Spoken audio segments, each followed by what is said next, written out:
كان بيننا الحبيب لدنا القاسي والقريب من طيبة. Salat subuh berjamaah beserta dengan zikir.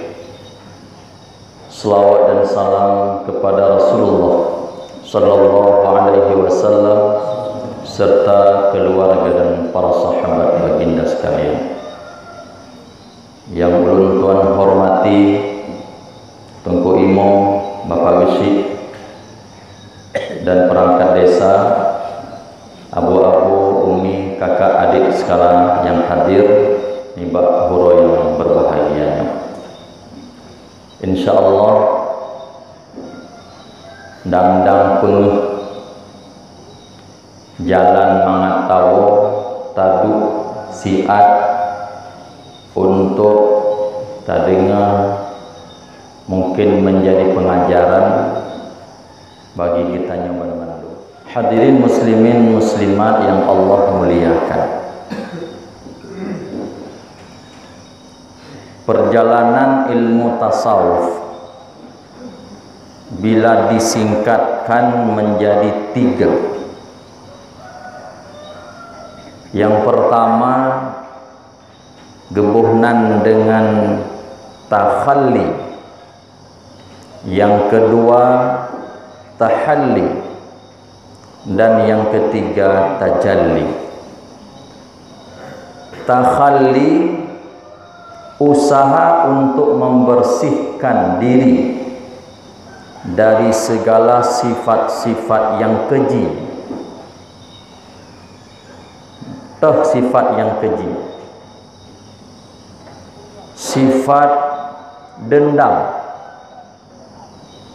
sifat dengki, sifat bagah bengek, sifat ingin merusakkan orang lain atau disebut dengan hasad, dan sifat-sifat yang lain. Dalam kajian ilmu tasawuf, inti yang utamanya adalah berusaha untuk membersihkan jiwa katanya, hati katanya, daripada sifat-sifat yang madmumah, sifat yang tercela, sifat-sifat hanaget yang nalam hati kita nyonyo, yang hana layak kita menghadap Allah kelak dengan sifatnya. Seandainya kita meninggal tame sifatnya, hana layak kita bertemu dengan Allah. Maka diajarkan dalam ilmu tasawuf cara untuk membersihkan jiwa, cara untuk membersihkan diri. Adapun yang kedua, sifat tahalli, yaitu bersifat dengan sifat yang terpuji, tabah sifat-sifat hanaget dan tam sifat dengan sifat yang get, nyan nandi tahalli. Hasil daripada dua, tahalli dan tahalli, maka di penghujung Allah Nabi satu pangkat yang tinggi yang dikenal dengan tajalli atau arif billah. Perjalanan yang paling bawah, perjalanan awal katanya adalah dengan tahalli. Tapeglih jiwa, tapeglih hati. Sebab hati yang layak berjumpa dengan Allah adalah hati yang mutmainnah. Yang kaji ke undang-undang Allah, jiwa katanya na 7, jiwa katanya na 7 tingkat. Yang pertama disebut dengan jiwa amarah, jiwa lawamah, jiwa mulhimah, jiwa mutmainnah, jiwa radiyah, jiwa mardiyah, jiwa kamilah.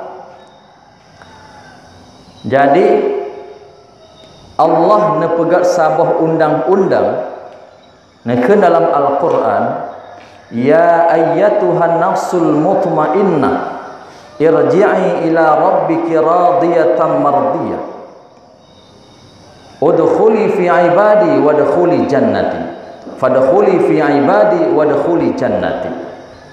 Hai jiwa-jiwa mutmainnah, nahai oleh Allah jiwa-jiwa yang mutmainnah, berarti katinggai amarah lawama mulhimah hanaruh, yang nahai di peringkat yang keput. Hai jiwa-jiwa yang mutmainnah, irji'i ila rabbiki, kembalilah kamu kepada Tuhanmu.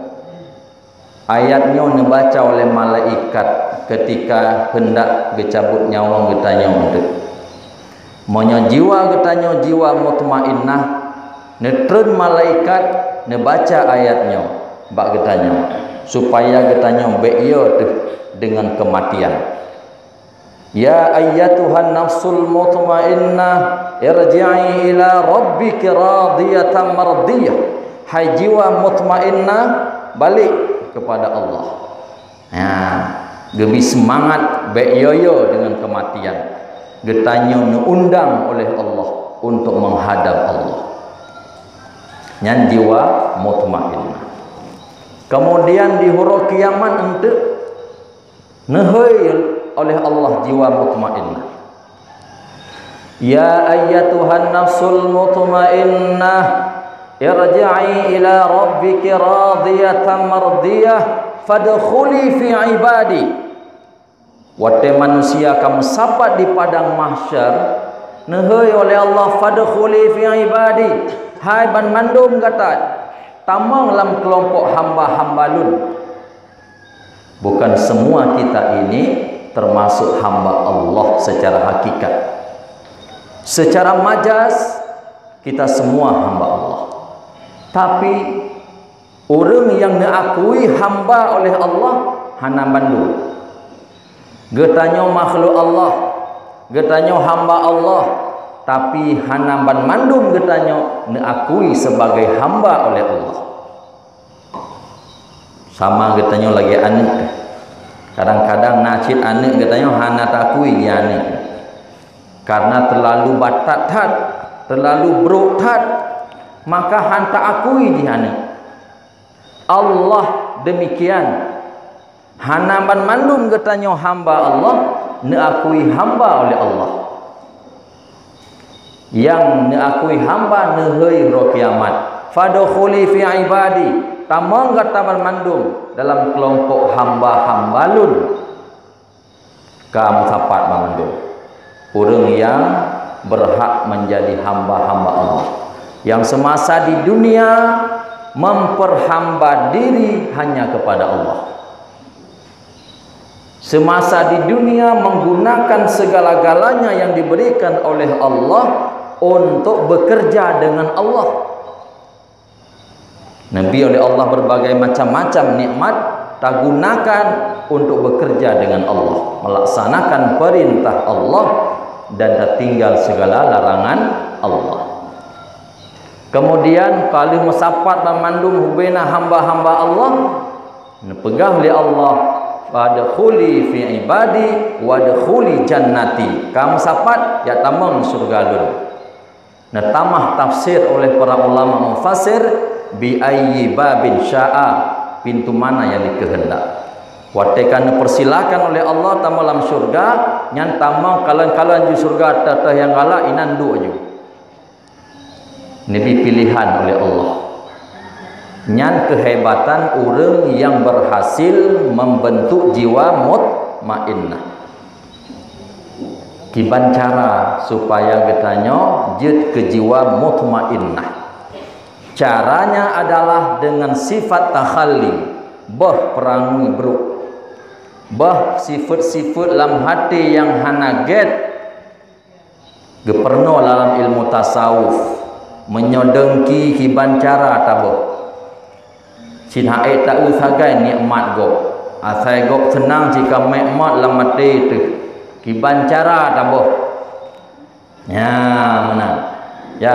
geperno dalam ilmu tasawuf cara bah penyakitnya. Getanyo bagah dak bungi. Biuk sagai mencukeh pram biik darah. Kiban cara tabah sifatnya sebab menyo sifatnya mantengna sajan getanyo hana merumpok surga Tuhan singo. Maka perle tabah sifatnya. Maka juga telah diajarkan dalam ilmu tasawuf. Kemudian apa yang perlena dalam hati getanyo, yaitu sifat-sifat yang terpuji. Hadirin muslimin dan muslimat yang dirahmati Allah, jiwa yang akan naik kepada tahap mutmainnah, jiwa yang sudah sangat tenang. Tenang, mutmainnah sudah pada tahap tenang. Jiwa getanyo ka tenang, ka nyaman, ka aman. Jiwa orang yang mutmainnah. Bagaimana kita mendapati jiwa tersebut? Maka salah satu caranya yaitu dengan perbanyak zikir. Bila tamu zikir, terutama wate-wate subuh lagi nyok, hana di melasah di rumah atau di tempat-tempat yang lain atau wate-wate yang lain, tapilah zikir, zikir dengan lidah. Dan zikir yang paling baik adalah yang diiringi dengan hati. Tak menzikir dengan lidah, tapi benar dimezikir oleh hati itu, supaya gadah penyakit-penyakitnya. Karena sebahagian penyakitnya datang daripada syaitan. Contoh takabur, merasa diri getanyo hebat, merasa diri getanyo haya, merasa diri getanyo orang yang mulia. Nyan sifat sifat iblis, sifat syaitan. Bak getanyo manusia, maka perlu tabah sifatnya dengan zikir. Zikir yang perlu kita baca dengan lidah dan getanyo sertai dengan hati. Contoh kita baca la ilaha illallah, tak sertakan arti la ilaha illallah. Haik tak baca dengan lidah, tak baca dengan hati mentong. Tak baca dengan hati buku yang mungkin Allah Allah Allah atau sebagainya.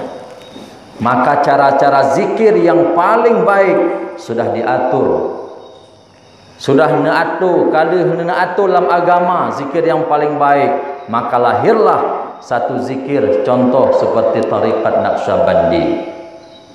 Tarikat Naqsyabandi nyan zikir-zikir yang dibaca untuk menghilangkan penyakit-penyakit dalam hati katanya. Geperno cara-cara aja.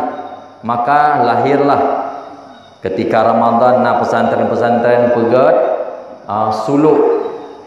Pegat suluknya geperno tarikat Naqsyabandi sinan untuk pegli hati, untuk bertaubat manusia dan pegli hati supaya jiwa manusia itu bisa menjadi jiwa yang mutmainnah. Maka nyona wate la Ramadan nyo katanya hana sibuk dengan urusan yang lain, tak tamang dalam tarikatnya, tak pegli hati itu mudah-mudahan menjadi jiwa yang mutmainnah. Hana sempat, maka berzikir kero di rumah dengan tak sertai dengan makna. Menyata zikir dengan lidah sagai hati dijak bantabohnya, nyan istilah urang geblau ubat tapi hana gejit ubat. La ilaha illallah, la ilaha illallah. Tinggal di kudai tapi belanja apa? Jatuh putar masak, jatuh pat kami dapai. Tinggal waktu ta menzikir. Nyan saban lagi tak ubat tamat mat mandau. Tanya sakit tak bela ubat, martu ribe. Lih tak bela ubat tahu rumah tamat mat ubat hana tajib-jib. Menanlah umpama ji. Zikirnya bui tamang dalam hati itu. Zikir kitanya, hati kitanya bui zikir. Berhudip hati kitanya dengan zikir kepada Allah, baru penyakit-penyakitnya gadap. Syaitan na yang dari luar, syaitan na yang dalam tubuh. Syaitan di luar gadah daripada getanya dengan tazikir jihad.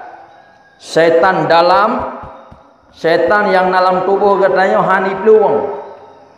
Hanayoi ngan zikir luar. Tapi perletatut dengan zikir dalam. Perletatut dengan zikir dalam, yaitu dengan lam hati kamu zikir. Maka lahirlah tarikat Naqsyabandi yang mengajarkan tarikat qulub, zikir qulub. Geperno cara berzikir Allah Allah Allah Allah Allah Allah Allah. Nah, ya, nyan untuk begadah syaitan yang dalam tubuh manusia. Bila syaitan kahanali tinggai hati tu, kemudian tak pertamang dengan zikir tak pergi hati tarah tasika tanram trip hati katanya yang kakuto menjadi bersih kembali sebab dasar hatinya glih.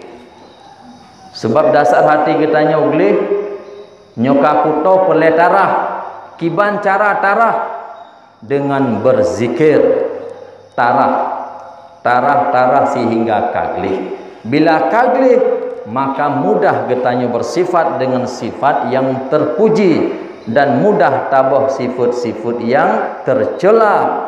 Akhirnya hati getanya bersinar.